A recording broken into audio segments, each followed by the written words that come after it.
Howdy, howdy, folks. It is Diecastbuffet here again, and how about that? Chase Elliott gets it done at Talladega, his second career win there.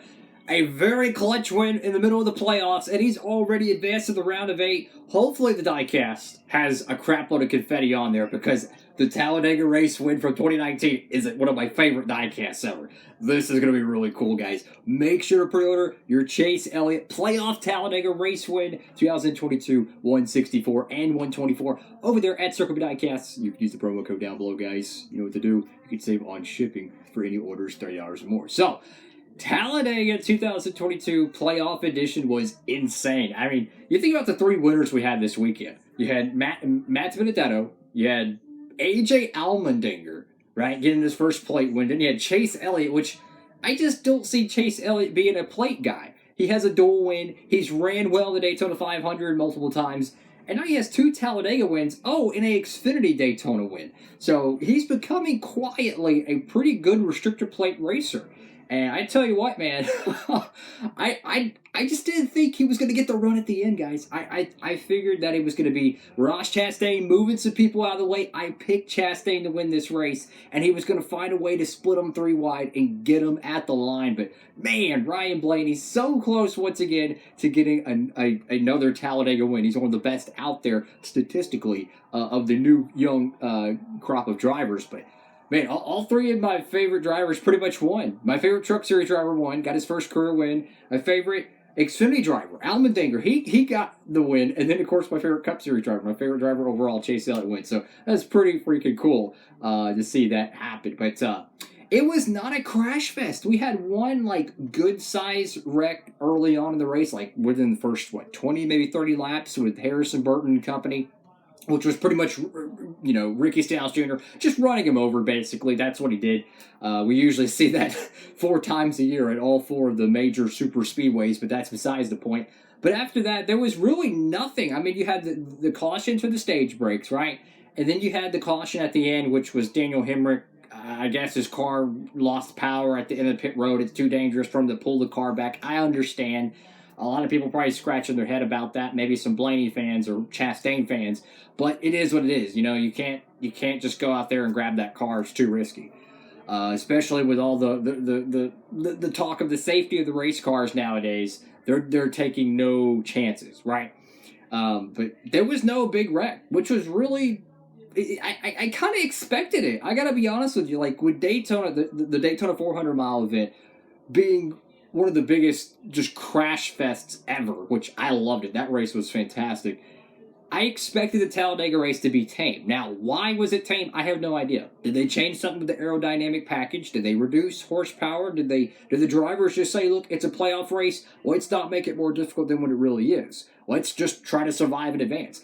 Are the drivers more timid because of the safety? I have no idea. Sometimes Talladega just ends up that way. Let's not forget, back in the late Winston Cup era, there was, 1 or 2 caution-free Talladega races. As crazy as that sounds, there was not a single caution in those events. So, it does happen. It does happen. But I will say the quality of the racing, the actual, passing, the 2 and 3 wide events, mostly 2 wide, not really much 3 wide, the quality of the racing was really, really good.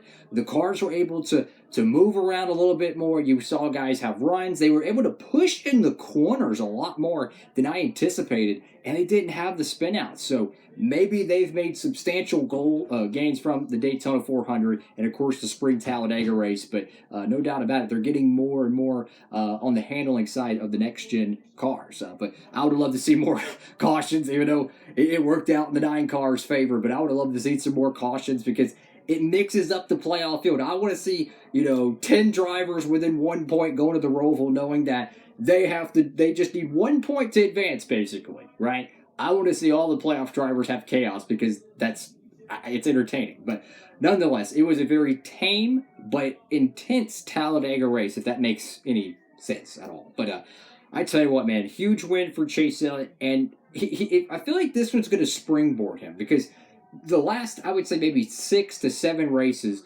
it felt like the 9 team was missing something, right? The first round was miserable. They go to Darlington. They have a crapshoot there. It just seemed like they couldn't get off of the right foot. They go to Texas, and the tire situation there.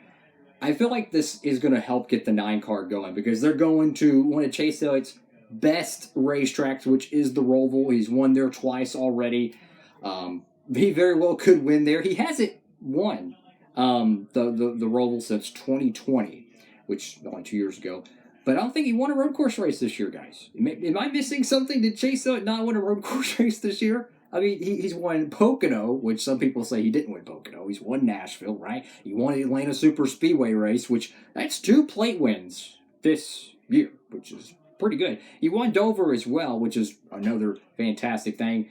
I tell you what, though, Chase Elliott, he is the regular season champion for a reason, and I feel like this is going to springboard him in the round of 8. You think about the tracks coming up. You have Vegas, you have Miami, and of course you have Martinsville.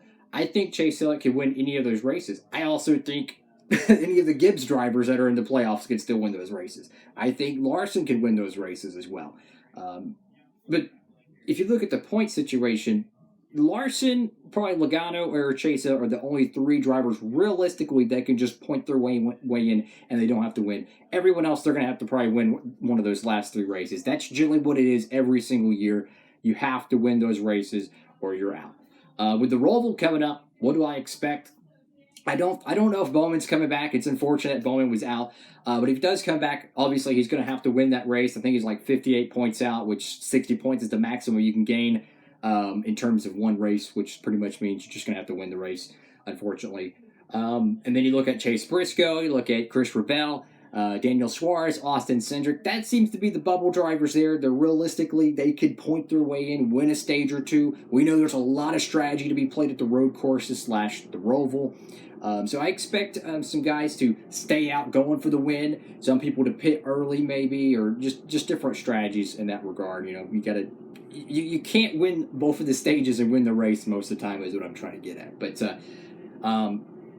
it looks like Larson, Logano, Hamlin, Chastain, those drivers, they look like they're pretty good. I don't think I'm worried about them having a catastrophic failure at the Roval. So I feel like it's going to be more or less Briscoe, Christopher Bell, Austin Cindric, Suarez. I think that's going to be the real conversation going to the Roval. Hopefully it rains there. Hopefully we get a chaotic rain race. I love watching stock car racing in the rain. It's so much fun.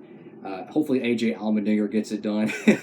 It was so cool seeing him win that Xfinity race, man. He was hyped about that. But anyways, thank you all again for watching the video. Please give it a huge thumbs up and make sure to comment down below. What did y'all think about the playoff Talladega race? Again, it was very tame. There wasn't chaotic crashes, but there was a lot of intense racing, if that makes any sense at all. And of course, the race win car. I'm almost certain they're going to make the 164 for it, especially since they didn't make the Pocono win, which is crazy. It's like if they would make any Dale Jr. diecast possible, and they're like, no, we're not going to make the Chase Elliott Pocono win because it's a controversial win or whatever. It's stupid. They're going to be making a 164 for it. Hopefully it has a crap load of confetti on it. That would be fantastic. Make sure to pre-order that. And that's all for now, guys. On to the Roval. Thank you all again for watching. Have a great one. Diecastbuffet signing off.